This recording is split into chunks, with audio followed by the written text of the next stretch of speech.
NEET का paper तो देख लिए होगे तुम लोग, नहीं देखे हो? कल जो पेपर हुआ नीट का, रियलिटी में अगर उसका अच्छे से एनालिसिस करो, एनालिसिस करने के बाद एक चीज पता चल रहा है कि अगर तुम्हें पूरे चैप्टर को अच्छे से पढ़े हो, केवल फार्मूले याद है, कैलकुलेशन थोड़ा सा ठीक है, तो लगभग आप फिजिक्स का, स्पेशली मैं बता दूं, फिजिक्स का लगभग सारे क्वेश्चन आप कर लोगे। केवल 11-12 अगर आप घर पे ही जाके अच्छे से पढ़े हो, कहीं बाहर अगर तैयारी वो नहीं की हो जाके, तब भी आप अच्छे से पूरे क्वेश्चन कर सकते हो। उसमें कोई ऐसा क्वेश्चन नहीं है जो बहुत ज्यादा अप्लाइड है। इधर 2-3 सालों से अगर आप पेपर का पैटर्न देखो तो एनसीईआरटी टोटल जितने अच्छे से तैयार कर लिया जिसने भी, वो पूरा क्वेश्चन को 100% क्वेश्चन कर लेगा। तो जो कल का नीट का पेपर रहा उसमें फिजिक्स बहुत ही इजी रहा। कुछ क्वेश्चन तो वैसे डाल दिया जैसे मतलब वो लग ही नहीं रहा क्वेश्चन देखने के बाद ये नीट का क्वेश्चन है, इतना इजी क्वेश्चन उसमें डाल दिया। ओवरऑल फिजिक्स बहुत इजी था। केमिस्ट्री थोड़ा सा ठीक ठाक था, वो भी बायो मॉडरेट था, बायो वाला पोर्शन थोड़ा सा मॉडर्न इजी टू हाई था, जबकि फिजिक्स एकदम बिल्कुल इजी वे में था।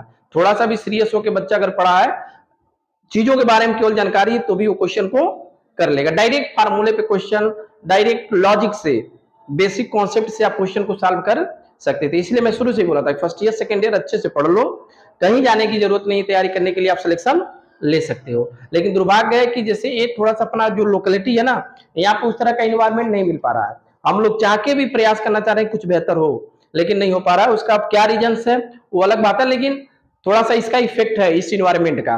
नहीं तो रियलिटी है कि कहीं नहीं जाना है, कहीं कोई पैसा खर्च नहीं करो पढ़ाई पे, बहुत ज्यादा लाखों रुपया जाकर फीस देना है। जो पेपर का पैटर्न है उसके हिसाब से आप अच्छे से पढ़ के घर पे रह के सिलेक्शन ले सकते हो। तो जो फिजिक्स का पेपर था, जो क्वेश्चन था, उसको जो आपने अभी तक पढ़ा है, जैसे अभी 12th शुरू किए हो, 11th में जितना क्वेश्चन आया था और जितना क्वेश्चन 12th से अभी तक जो पढ़े हो टॉपिक में, उन सभी क्वेश्चन को हम एक बार सॉल्व कराते हैं और बताते हैं कि क्वेश्चन कैसे थे, क्या था, किस लेवल का था। ठीक है, तो उसमें देखो आप, जैसे अगर हम 12th की बात करें, पहले 12th का ही हम क्वेश्चन डिस्कस कर लेते हैं जो अभी तक आप पढ़े हो। ठीक है,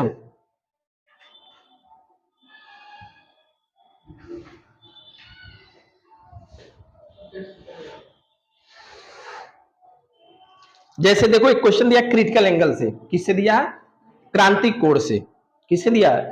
क्रांतिक कोण से, यानी क्रिटिकल एंगल से। उसमें क्वेश्चन दिया कि light travel A distance x in time t1 in air, यानी एक प्रकाश की किरण x डिस्टेंस ट्रेवल करता है कितने टाइम में?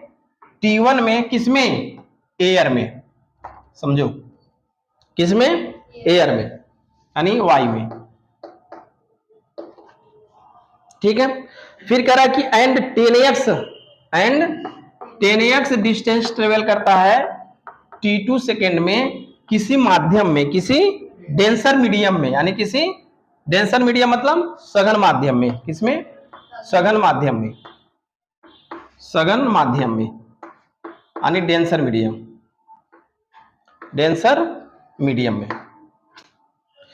अब कह रहा है कि what is the critical angle for this medium, यानी उस माध्यम के लिए, यानी सघन माध्यम के लिए क्रांतिक कोण क्या होगा?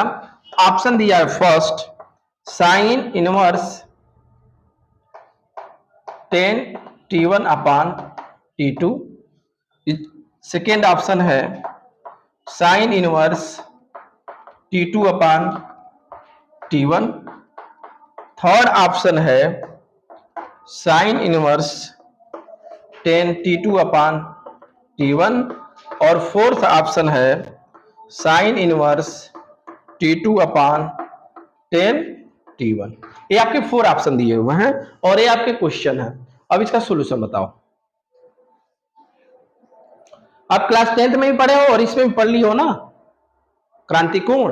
क्रांतिक कोण क्या होता है बताओ? n इक्वल टू आप पढ़े हो 1 upon sine C, n equal to 1 upon sine C, या इसको लिख सकते हो sine C upon 1 upon n। n मतलब क्रांतिक को अपवर्तनांक, और अपवर्तनांक में क्या पढ़े हो? अपवर्तनांक क्या होता है? विरल माध्यम में प्रकाश की चाल अपान किसी माध्यम में, किसी माध्यम में प्रकाश की चाल के रेशियो को, यानी n इक्वल टू क्या पढ़े हो? c अपान v पढ़े हो ना, n इक्वल टू c अपान। तो n की जगह क्या लिख सकते हो? V1 मान लो इसमें, और ये क्या हो गया V2, तो क्या लिखोगे V1 अपान, ऊपर चला जाएगा तो क्या हो जाएगा बताओ, V2 अपान V1। बोलो होगा कि नहीं, समझ पाए इस लाइन ना, ये sine is equal to V2 upon V1। अब बताओ V2 मतलब चाल है, वेलोसिटी है, स्पीड है, चाल है, तो चाल गुणे क्या होता है डिस्टेंस अपान टाइम। चाल बराबर दूरी बटा समय, चाल बराबर दूरी बटा समय। तो दूरी कितना है बताओ, 10x अपान T2 अपान इसका कितना है x अपान T1। x से x ये ऊपर चला गया तो क्या आ गया बताओ, 10T1 अपान T2। कौन सा ऑप्शन होगा, कौन सा ऑप्शन सही है, ये तो आपका ये स्पीड निकल गया। बाकी आप सी इक्वल टू यहां लिख सकते हो, साइन इनवर्स 10T1 अपान T2। बोलो ये आपका आंसर हो गया। तो ऑप्शन कौन सा सही होगा, one option is right answer.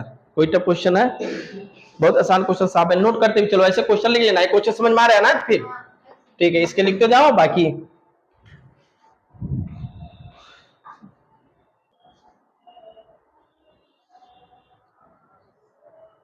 Light के जितने क्वेश्चन है उसको एक बार करा देता हूं, इलेक्ट्रिसिटी का जो क्वेश्चन एक दो पूछा वो करा देंगे जो पढ़े हो, उसके बाद फिर फर्स्ट ईयर का, ठीक है।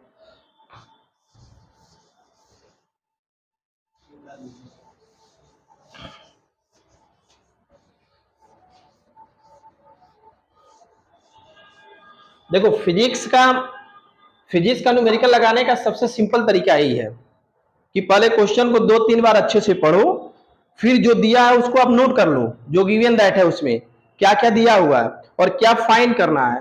तो जो फाइंड करना उसको, और जो दिया हुआ है उसमें आप देखो क्या रिलेशन होता है, और वह रिलेशन आप तभी लिख पाओगे जब आपको फार्मूले याद रहेंगे। जब फार्मूले क्लियर हो जाए कि जो वैल्यू फाइंड करनी है उसकी फार्मूला लिखने के बाद वो वैल्यू पुट करिए, बाकी जो जनरल आपके फार्मूले हैं, जनरल आपके कैलकुलेशन है वो आना चाहिए। उसके लिए आप प्रैक्टिस कर लो, जितना प्रैक्टिस करोगे उतना स्पीड आपकी बढ़ेगी। Speed plus accuracy equal to success.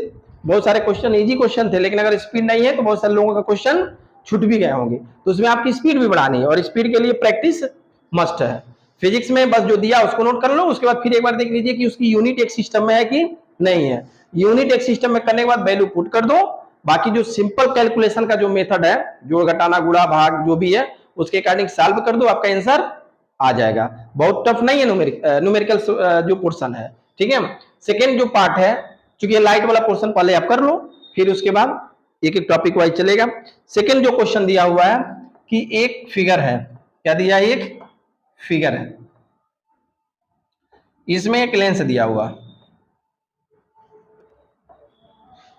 इसका रेडियस दिया है R1 और इसका रेडियस जो है ये दिया है R2।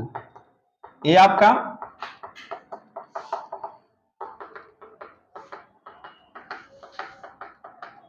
सघन मीडियम है, ठीक है, यानी ग्लासी है। इसका जो रिफ्रैक्टिव इंडेक्स है वो N1 इक्वल टू दिया है 1.5, और इसका जो रिफ्रैक्टिव इंडेक्स है N2 इक्वल टू क्या दिया है 1.6। फाइंड करना है, क्वेश्चन दिया है कि in the figure show hair what is the equivalent focal length of the combination of lens, यानी इन कॉम्बिनेशन जो लेंस का कॉम्बिनेशन किया गया इसकी फोकस दूरी, संयुक्त फोकस दूरी क्या होगी, संयुक्त फोकस दूरी, संयुक्त फोकस दूरी, यानी कॉम्बिनेशन ऑफ फोकल लेंथ की वैल्यू आपको फाइंड करनी है। यहाँ पे R1 और R2 की वैल्यू दे दिया, R1 equal to R2 equal to कितना दे दिया है 20 सेंटीमीटर। अब सॉल्व करके बताओ। ऑप्शन इसका जो दिया है वो फर्स्ट ऑप्शन है -50 सेंटीमीटर, सेकेंड ऑप्शन है 40 सेंटीमीटर, थर्ड ऑप्शन है -40 सेंटीमीटर, और फोर्थ ऑप्शन है -100 सेंटीमीटर।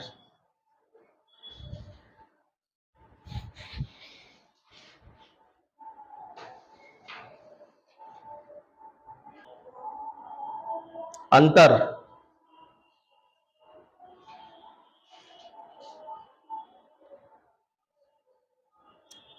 ठीक है। देखो, देखिए आप अगर इसको, अगर आप देखो तो इसको आप ऐसे देखो, इसमें 3 लेंस आपको दिख रहे होंगे,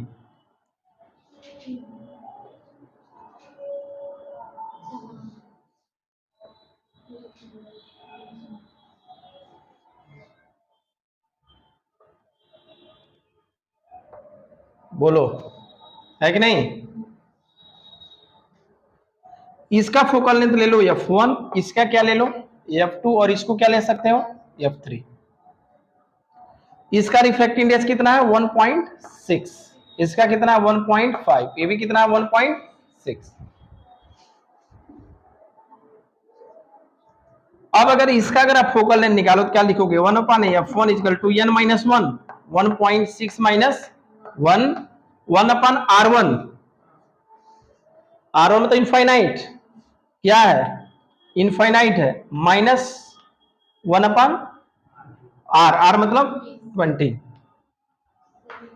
तो 1/f1 इक्वल टू क्या हो जाएगा बताओ 0.6 अपान माइनस में 20, या इसको क्या लिख सकते हो बताओ 6/200, क्या लिख सकते हो 6/200, या इसको लिख सकते हैं -3/100 सेंटीमीटर। बोलो 1/f1 की वैल्यू -3/100 सेंटीमीटर। इसमें आओ, अगर आप इसका आप निकालिए 1/f2, इसको क्या लिखोगे बताओ 1.5 माइनस 1, 1/r1 मतलब 20, माइनस माइनस प्लस हो जाएगा, क्यों? क्योंकि एक सरफेस तो माइनस होगा ना रेडियस, अरे एक रेडियस आपका प्लस होगा, दूसरा रेडियस माइनस होगा। या 1/f2 इक्वल टू क्या हो जाएगा बताओ 0.5 इंटू 2/20, 2/20, या इसको लिख सकते हो 1/2, 2 से 2 कैंसिल, कितना आ गया 1/20 सेंटीमीटर। बोलो ये क्या निकल गया f2। अब इसका निकालो आप f3 का, 1/f3 इक्वल टू क्या आ जाएगा बताओ 0 पॉइंट डायरेक्ट लिख देता हूं 0 पॉइंट माइनस 0.6 अपान अपान 100, 200 अपन कितना होगा 20 ना, अपन 20 इक्वल टू, या सीधे इसके लिख दो -3/100, ये भी आ गया, कितना आ गया -3/100, उसका भी आ जाएगा। अब ये तीनों f1 f2 f3 निकल गया। अब तीनों का इक्विवेलेंट के लिए क्या लिखोगे बताओ, यहां लिख देता हूं 1/f इक्वल टू 1/f1 मतलब सीधे लिख देता हूं क्या, चलो यहां लिखता हूं कितना -3/100, -3/100 प्लस 1/20 माइनस 3/100। तो एलसीएम इसका लोगे तो कितना होगा 100, यहाँ क्या होगा -3 प्लस 5 -3 यानी -1/100, क्या आ गया -1/100, यानी एफ की वैल्यू कितनी आ गई -100 सेंटीमीटर। कौन सा ऑप्शन सही होगा बताओ, 4 option is right answer, 4 option right answer. क्या चीज, ऐसा कुछ नहीं है, तुम क्या लगा रहे हो तुम ना हवा, तो पूछो ना अपना, ऐसा थोड़ो ना है। अरे भाई जो पढ़ा है वो तो करेगा ना, ऐसा थोड़ो ना कि सब लगा ही लेंगे, ऐसा कुछ नहीं है। नेक्स्ट क्वेश्चन देखो दिया है कि two thin lenses are of the same focal length F, but one is the convex lens and other one is concave lens. कह रहा है दो लेंस है, एक आपका क्या है कन्वेक्स और एक क्या है कनकेव, ये दोनों आपके कांटेक्ट में है, दोनों का फोकल लेंथ क्या है एफ। अब इसका कह रहे कंबाइंड फोकल लेंथ निकालो, बताओ 1/f इक्वल टू क्या पढ़े हो आप 1/f1 प्लस 1/f2, ये 1/f equal to capital F ले लो इसको, इक्वल टू क्या हो गया 1/f माइनस 1/f। तो 1/f इक्वल टू क्या हो गया बताओ 0, क्या हो जाएगा 0, या f इक्वल टू क्या हो गया 1/0 इक्वल टू इनफाइनाइट। इसका ऑप्शन क्या दिया देखो, इनफाइनाइट पहला ऑप्शन है, सेकेंड ऑप्शन है आपका 0, थर्ड ऑप्शन है f/4, और फोर्थ ऑप्शन है f/2।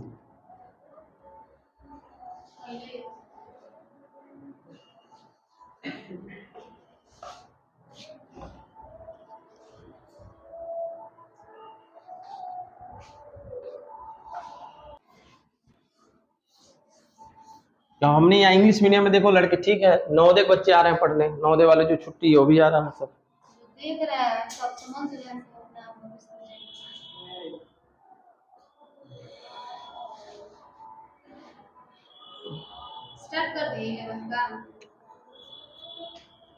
नेक्स्ट देखो, 12 नहीं, अभी नहीं।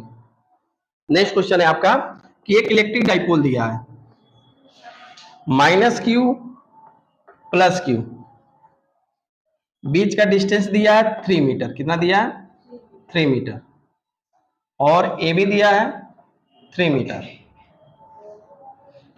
ये वो मिड पॉइंट है, यहां से 5 मीटर पे एक पॉइंट P है, जहां पे फाइंड करनी है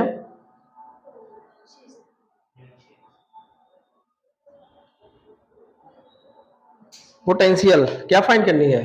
पोटेंशियल फाइंड करनी है। इसका ऑप्शन दिया है फर्स्ट 8/3 क्यू के, सेकेंड ऑप्शन दिया है 3/8 क्यू के, थर्ड ऑप्शन दिया है 5/8 क्यू के, और फोर्थ ऑप्शन दिया है 8/3 क्यू के। ये आपका क्वेश्चन दिया हुआ है और ये ऑप्शन दिया है पोटेंशियल निकालना है, जहां के इक्वल टू क्वेश्चन में दे दिया 1/4 पाई एप्सिलॉन नॉट। बताओ।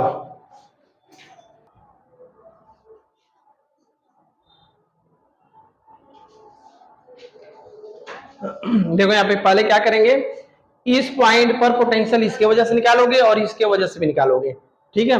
क्योंकि डिस्टेंस इसकी तुलना में देखो 5 मीटर ही भी है, इसकी तुलना में डिस्टेंस बहुत कम नहीं है, इसलिए वाला मेथड नहीं लगाओगे 2p/r3।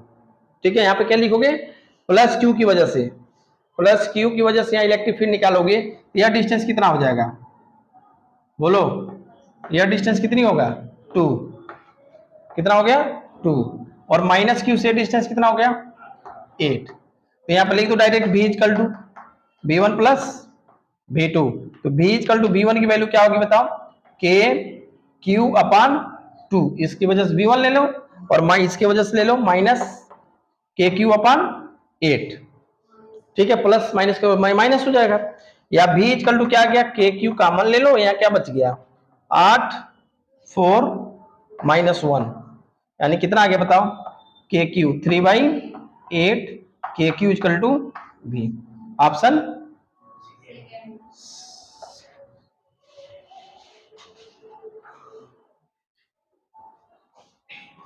क्वेश्चन बहुत टफ नहीं आया था, क्वेश्चन बहुत इजी सिंपल सा आया था। अगर बेसिक बेस तैयार है तो आप क्वेश्चन को सॉल्व कर सकते हो।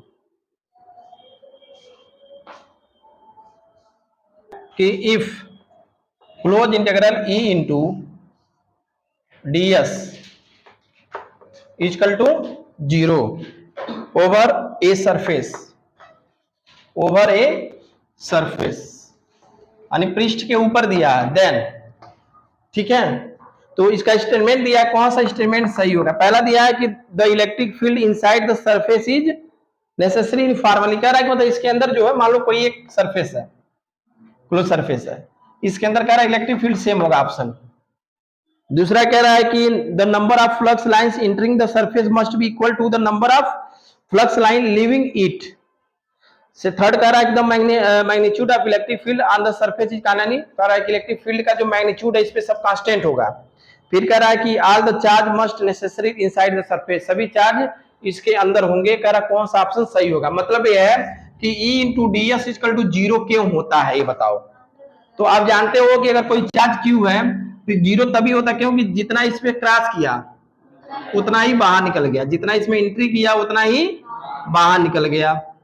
ठीक है, इसलिए ऑप्शन बी इसमें सही होगा कि the number of flux line entering the surface must be equal to the number of, हाँ ठीक है, फ्लक्स जो है फ्लक्स लाइन लिविंग इट, इसको छोड़ देते हैं, तो बी ऑप्शन इसका सही होगा। यानी जितना इलेक्ट्रिक फ्लक्स लाइन एंट्री किया उतना सब बाहर निकल गया, इसलिए इलेक्ट्रिक फ्लक्स A0 क्या होता है? इनटू ds इक्वल टू 0, क्योंकि अंदर इलेक्ट्रिक फील्ड इलेक्ट्रिक चार्ज है ही नहीं, इलेक्ट्रिक फ्लक्स लाइन है ही नहीं। ठीक है, ये आसान क्वेश्चन दिया था, बहुत आसान। इट्स एवरेज स्पीड क्या होगा? औसत चाल इसकी क्या होगी? ऑप्शन दिया है 3v/4, सेकेंड ऑप्शन दिया है v/3, थर्ड ऑप्शन दिया है 2v/3 और फोर्थ ऑप्शन दिया है 4v/3। क्या दिया है? 4v/3। 3। मतलब इसमें कह रहा है कि मान लो कोई एक ऑब्जेक्ट है जो ए से चलना शुरू किया, यानी व्हीकल से, इसका हाफ डिस्टेंस चला किससे, बी से, और शेष जो हाफ डिस्टेंस बचा किससे चला, 2b से। तो इसके लिए फार्मूला ड्राइव हुआ है और फार्मूला बताए भी थे, V A B equal to क्या होता है, 2v1 v2 upon v1 plus v2। ठीक है, तो V A B equal to 2 into V into 2v upon नीचे कितना हो गया 3v, क्योंकि v प्लस 2v 3v कितना हो गया, v से b एक कैंसिल हो गया, क्या बच गया 2 to 4, 4/3v। आंसर क्या होगा, ऑप्शन कौन सा, बोलो, ऑप्शन चौथा।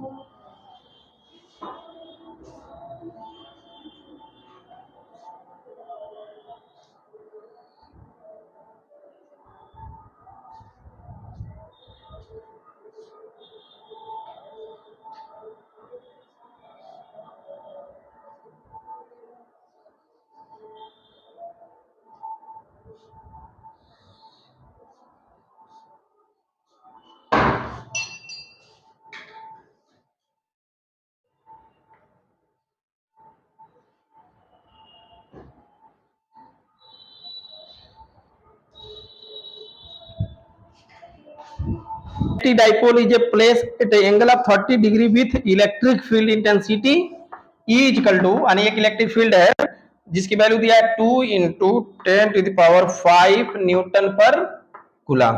ठीक है, नेक्स्ट क्वेश्चन दिया है इसमें कि यह इलेक्ट्रिक फील्ड में डाइपोल जो है वो रखा हुआ, नहीं एक इलेक्ट्रिक फील्ड है, यहाँ पे डाइपोल 30 डिग्री बनाते हुए रखा हुआ, थीटा इक्वल टू कितना दिया 30 डिग्री। ठीक है, अब कह रहा है कि टॉर्क इस पे जो लग रहा है टाउ इक्वल टू लग रहा है 4 न्यूटन मीटर। कह रहा है calculate the magnitude of charge Q of dipole, यानी क्यू की वैल्यू निकालनी है अगर डाइपोल का लेंथ कितना दिया, 2l की वैल्यू कितना दिया हो 2 सेंटीमीटर, यानी इसको लिख सकते हो 2 इंटू 10⁻² मीटर। ठीक है, एक क्वेश्चन दिया, निकाल सकते हो ना इसको, बहुत आसान है। टाउ इक्वल टू क्या लिखोगे बताओ, बताओ पी का मतलब 2 Q into 2l, 2l sine E sine theta, E sine theta हो जाएगा ना। टाउ की वैल्यू कितनी है 4, टाउ की वैल्यू 4, क्यू की वैल्यू निकालनी है, 2l की वैल्यू कितना है 2 इंटू 10⁻² इंटू 2 इंटू 10⁵ इंटू 1/2 से 30 की वैल्यू वो हो गया, ये हो गया कैंसिल। ठीक, 2 से 2 कैंसिल, क्या बच गया 10⁻³ इधर लाओगे तो हो जाएगा 2 into 10⁻³ equal to Q coulomb, या ऐसे लिख सकते हो क्या 2 मिली कूलम। आंसर ऑप्शन देखो क्या क्या दिया इसका, ऑप्शन दिया है आपका 2 मिली, यही पहला ऑप्शन हो गया 2 मिली कूलम, दूसरा दिया है 8 मिली कूलम, थर्ड दिया है 6 मिली कूलम, और फोर्थ दिया है 6 मिली कूलम। हाँ दिया है कि an electric dipole is a place an angle of 30 degree with an electric dipole of intensity 2 into 10⁵ Newton पर coulomb, it experience torque equal to 4 Newton meter, calculate the magnitude of charge on the dipole if the dipole length is 2 centimeter। किसी rigid point से ध्यान दो, ये question है कि let a string suspend from the rigid support and stretch by a unequally कोई wire एक, ठीक है फिक्स है यहाँ पे, और इसमें किसी W वेट से इसको स्ट्रेच किए, तो कह रहा है कि इस पे लॉन्गिट्यूडिनल कौन सा स्ट्रेस होगा, लॉन्गिट्यूडिनल स्ट्रेस होगा क्योंकि लेंथ तो इंक्रीज होगा, तो लॉन्गिट्यूडिनल स्ट्रेस की वैल्यू क्या होगी अगर इसका सेक्शन एरिया कितना दिया है a, तो आप पढ़े हो longitudinal stress equal to F upon A, F मतलब मास, mg वेट, यानी वेट की जगह क्या हो गया W अपॉन ए, यही आपका आंसर हो गया। ऑप्शन देखो दिया है, क्या दिया 0, पहला ऑप्शन है आपका 0, सेकेंड ऑप्शन दिया है W अपॉन ए, थर्ड ऑप्शन दिया है 2W अपॉन ए, 2W अपॉन ए है और AW अपॉन ए है, और फोर्थ ऑप्शन दिया है W अपॉन 2A, क्या हो जाएगा थर्ड ऑप्शन। ये सब क्वेश्चन है, ये सब क्वेश्चन देख के लग ही नहीं रहा नीट में आया हुआ क्वेश्चन है, सब है इतना हलवा क्वेश्चन।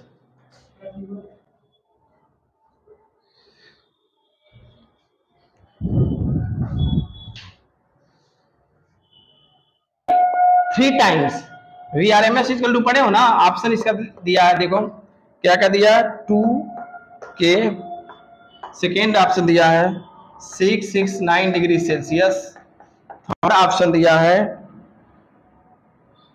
3295 डिग्री सेल्सियस, और फोर्थ ऑप्शन दिया है 3097 केल्विन।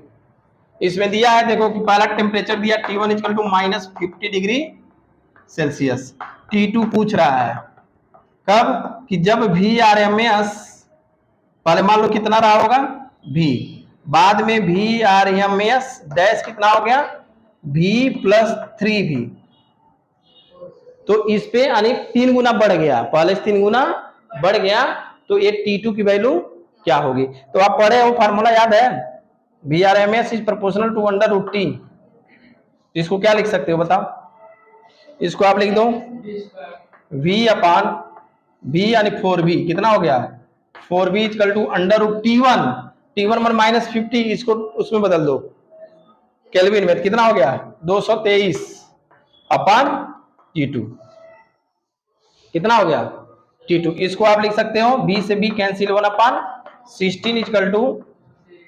223 अपान T2, इसको मल्टीप्लाई करो 16 3 48 हासिल 4 16 दूनी 32 32 4 36 हासिल 3 16 दूनी 32 32 3 35 3568 केल्विन हुआ इक्वल टू कितना हो गया T2, तो इसको सेल्सियस में बदलोगे तो कितना हो जाएगा 273 घटा दो कितना हो गया 5, 16 में 7 गया 9, यहाँ क्या बच गया 3, 2 बच गया 3295, ऑप्शन क्या दिया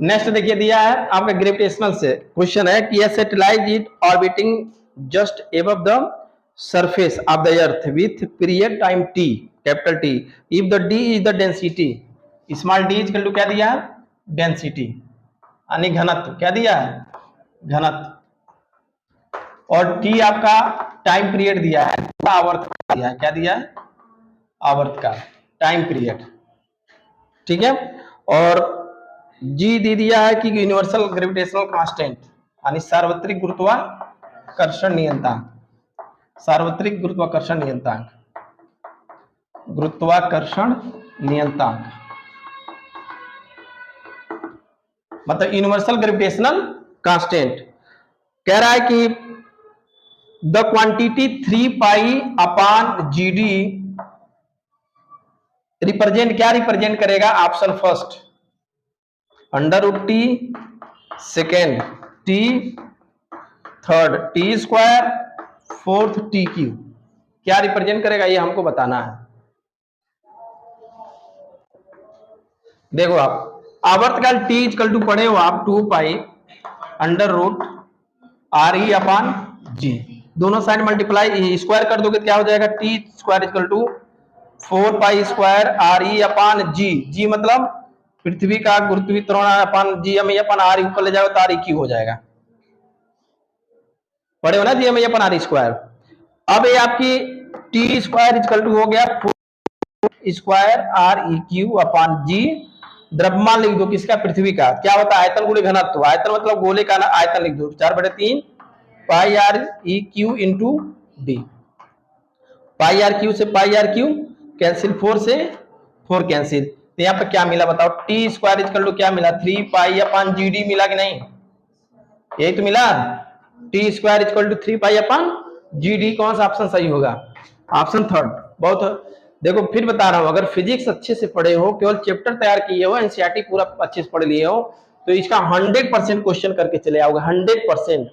अभी तक तुम खुद देखे हो कोई ऐसा क्वेश्चन है जो बहुत क्लिष्ट हो, बहुत कठिन हो? ऐसा नहीं, इसलिए रेगुलर और अच्छे जगह पढ़ो। समस्या ये है ना कि देखो, कोयले पर कितना भी प्रकाश डालोगे परावर्तन नहीं होगा, समझ रहे हो ना? तो चीजें ठीक है, कोई बात नहीं। या फिर एक कहो कि बहुत अच्छा बीज हो, उसको लाकर रेगिस्तान में फेंक आओ तो कभी अंकुरित नहीं होगा। इसलिए एक उर्वरा भूमि की सख्त जरूरत है।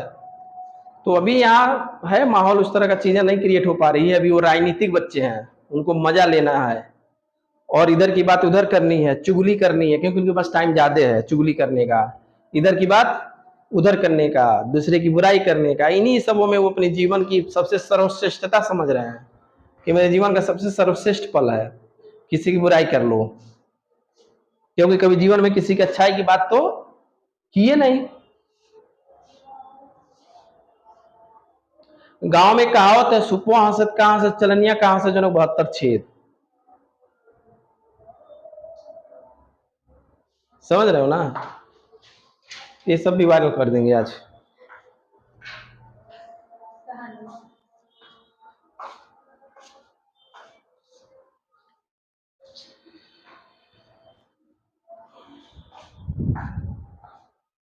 क्या क्वेश्चन हो गया?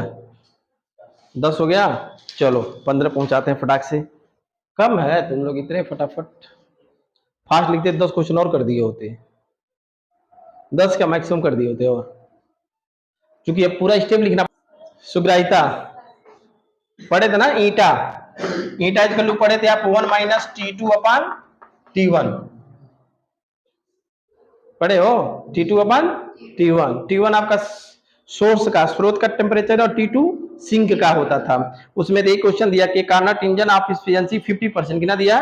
50%, when it's source is a temperature 327 degree Celsius, तो टेम्परेचर ऑफ द सिंक क्या होगा? ऑप्शन दे दिया है, फर्स्ट 200 डिग्री सेल्सियस, सेकेंड दे दिया आपका 27 डिग्री सेल्सियस, थर्ड दिया है 15 डिग्री सेल्सियस, और फोर्थ दिया है 100 डिग्री सेल्सियस। तो बताओ इसकी वैल्यू कितना दिया? 50% मतलब 1/2 इजकल टू 1 माइनस कितना, T2 की वैल्यू निकालनी है, T1 की वैल्यू कितना दिया है? 327। इसको लिख सकते हैं 600 केल्विन, बोलो 600 केल्विन। तो ये कितना हो गया? 600 minus T2 upon 600 is equal to 1/2, ये हो गया 300। कितना हो गया? 300। इसको इधर लाओ 300, 600 माइनस 300 ने सीधे इसको क्या लिख सकते हो? 300 इजकल टू T2, माइनस में आएगा तो माइनस माइनस कैंसिल हो जाएगा, T2 इजकल टू 300, या 273 इसको माइनस कर दो तो T2 इजकल टू कितना आ गया? 27 डिग्री सेल्सियस। ऑप्शन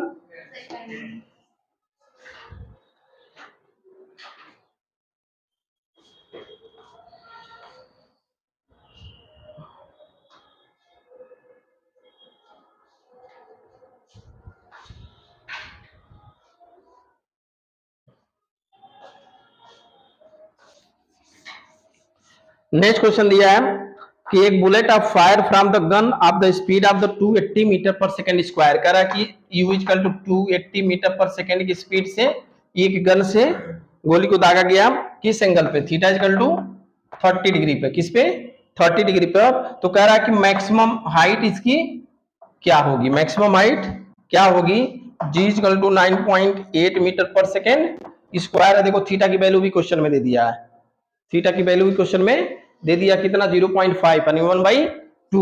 तो ऑप्शन इसका क्या दिया? देखो 3000 मीटर, सेकेंड आपका दिया 2800 मीटर, फोर्थ कितना दिया है? थर्ड कितना दिया है? थर्ड है आपका 2000 मीटर, और फोर्थ दिया है 1000 मीटर। तो इसका ऑप्शन देखो, यह चीज कल टू पढ़े हो क्या? बताओ, you square sine square theta upon 2g, यही पढ़े हो ना? तो यू की वैल्यू क्या रखोगे? 280 इंटू 1/2 का स्क्वायर अपान 2 इंटी 9.8। इसको सॉल्व करोगे तो ऑप्शन कितना आएगा? सॉल्व कर लेना।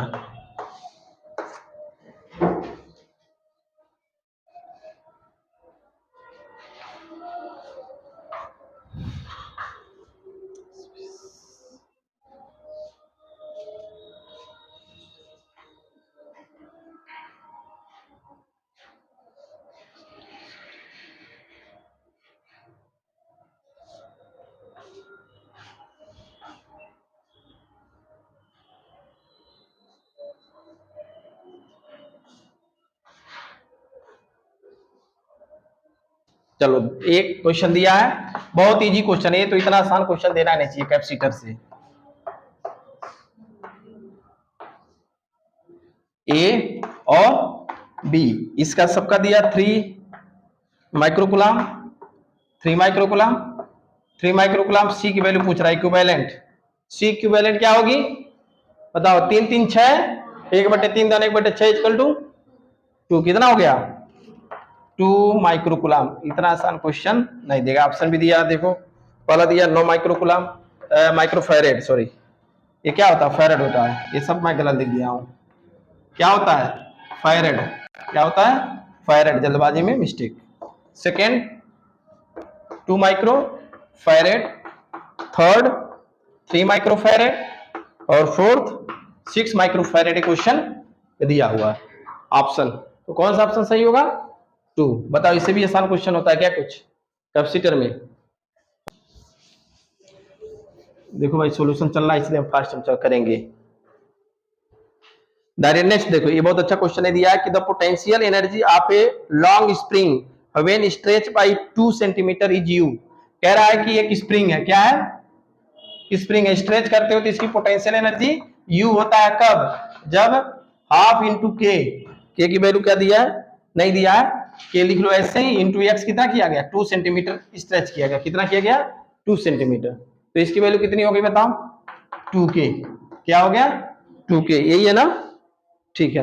अब कह रहा है कि उसकी वैल्यू क्या होगी u2 का, कि जब इसका स्ट्रेच कर दिया जाए कितना? 8 सेंटीमीटर।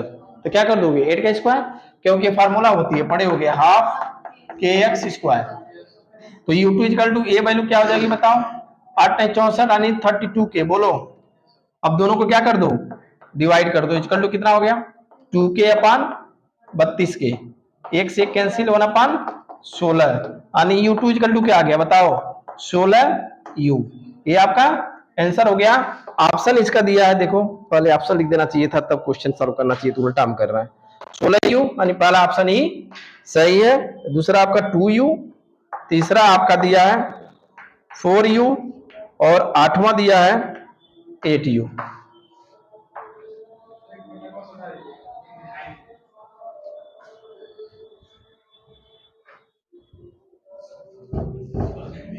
अब वो नहीं दिख रहा है? ये वाला खोलना क्या इसको?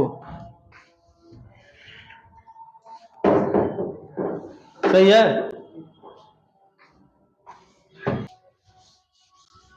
कर लोगे ना? चलो बच्चा तो पैर पे गिर गया है कि बच गया? 50 क्वेश्चन है, तो इस तरह से सॉल्व करेंगे 4 दिन लग जाएगा ना। फिर वो आजकल टॉपिक पढ़ाएंगे, आज बच्चे को दिया कि the ratio of radius of gyration, घूर्णन त्रिज्या दिया सॉलिड स्फीयर का, ठोस गोले का क्या दिया है? यानी एक फुटबॉल प्लेयर है जो दक्षिण की ओर आ रहा है और अचानक वो मुड़ गया किधर? फुटबॉल खेल रहा था और अचानक मुड़ गया पूर्व की ओर, किधर? ईस्टर्न। तो कह रहा है कि फोर्स की डायरेक्शन किधर होगी? Along south east, along eastward, along northward, along north east. देखो जब आप पेपर में खींचते हो तो ये होता है नॉर्थ, ये होता है साउथ, ये होता है ईस्ट, ये होता है वेस्ट। देखो साउथ की तरफ आया, टर्न इधर हो गया, तो रिजल्टेंट किधर जाएगा? किधर आएगा? नॉर्थ और east. Option A common question है आपका। कैसा है? कॉमन क्वेश्चन है।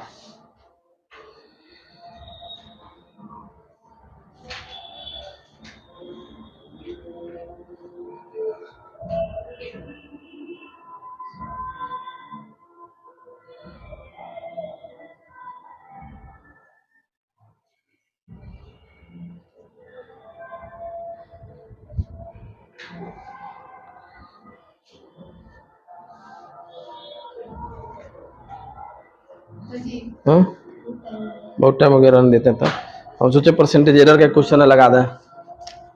चल 5:20 हो गया यार, पता चले